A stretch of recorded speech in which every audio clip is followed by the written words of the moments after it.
This is you. You're a samurai, which sounds cool until you realize your boss can legally ask you to stab yourself in the stomach for bringing his tea 2 degrees too cold. And if you refuse, well, now you're a disgrace to your family. So, congratulations. From the moment you could walk, you were being shaped into a weapon. Your toys were miniature wooden swords, or bokken.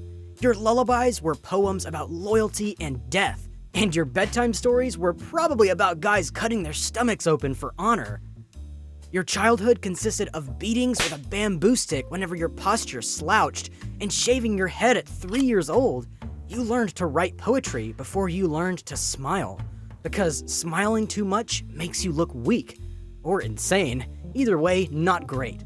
Most samurai were born into military families, and your life was decided from birth. Nope, you didn't get to be a farmer, or an artist, or a normal human. You were trained to be a tiny soldier, or their own personal weapon, if you will.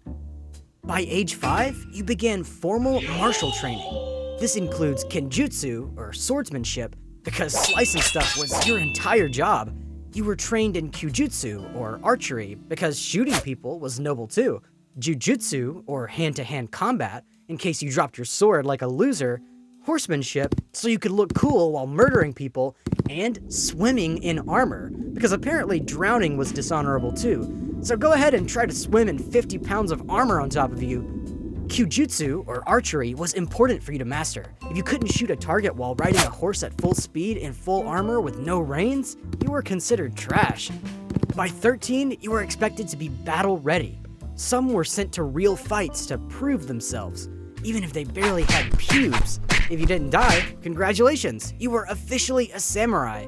If you ran away or failed, good luck explaining that before you die. Young samurai boys sometimes fought duels as young teens just to build up their reputation, even if they got absolutely destroyed. Plus, there were samurai etiquette manuals for how to sit, bow, speak, or die properly. And part of your training was to also be ready to kill or die at any moment. Even if all you did was accidentally bump into someone, you gotta be ready to die for that. You were drilled in discipline, endurance, and obedience. Screaming in pain, not allowed. Getting tired, weakness. Asking questions, shut up and stab.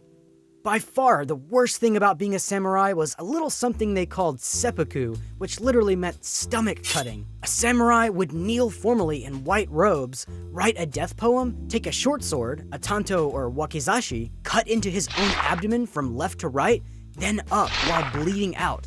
A second person stood by to decapitate him at the right moment. Yeah, so these guys were absolutely insane. It was agonizingly slow and your guts would literally spill out. Sometimes the assistant missed your head or delayed the decapitation, so you'd die over minutes of screaming. Yeah, not exactly ideal. Now you may be asking yourself, why would anyone ever do this? Well, some reasons were as a punishment for failure or dishonor, voluntarily after losing a battle, if a lord died. Loyal retainers might do it as a show of grief, sometimes forced by the shogunate for political enemies. You serve a lord called a daimyo. He owns everything: the land, your paycheck, which is mostly just rice, and your dignity.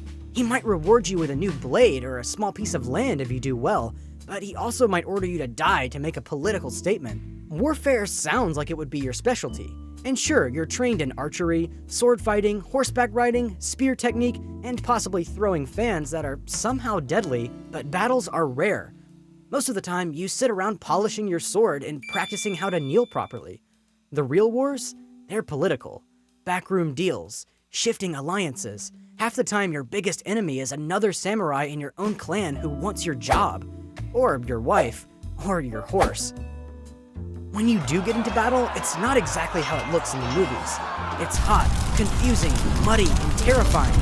Armor clanks, horses scream, arrows whistle through the air. Sometimes the arrow that kills you was fired by some untrained peasant hiding behind a tree.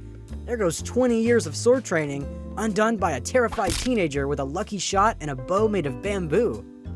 One thing you definitely didn't know about samurai was that they would fight with literally anything, and I mean anything, from swords and bows to fans and farming tools. If it could kill a man, a samurai probably used it. Heck, if there was a straw in the floor, he was probably trying to poke your eye out with it. enough of what you fight with. Let's talk about what is supposed to be saving your life. Your armor is beautiful in theory. Lacquered plates, silk cords, elaborate helmets with horns. But in reality, it weighs over 60 pounds, it doesn't breathe, and it doesn't help when someone stabs you in the armpit. Plus, it takes half an hour to put on, which is great when you're ambushed while taking a shower. Talk about catching a guy off guard. Speaking of showering, it's basically a public event. You might be a hardened killer, but your daily routine includes politely washing your private parts next to an old man who smells like someone who hasn't showered in 20 years. But hey, that's just life in feudal Japan. Oh, and another reason samurais were absolutely insane was what they did in certain battles. Sometimes samurais brought back heads to prove their kills, and heads would be washed, labeled, and displayed for their lord. Instead of trophies or award certificates, these guys brought back heads.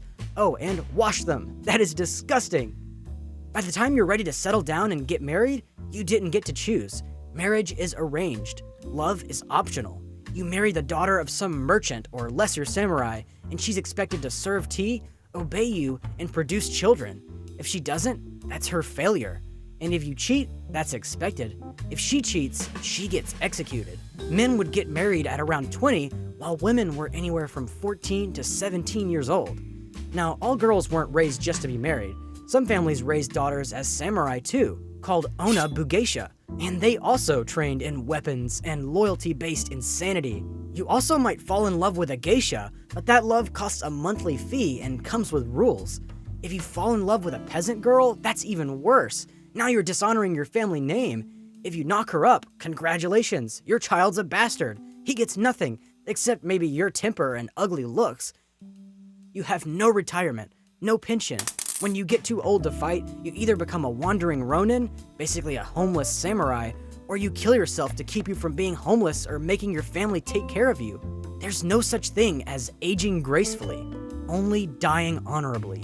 Speaking of dying, you would think all samurai either died honorably killing themselves or died in battle, but some died in the weirdest ways possible, like choking on fish bones or falling off horses.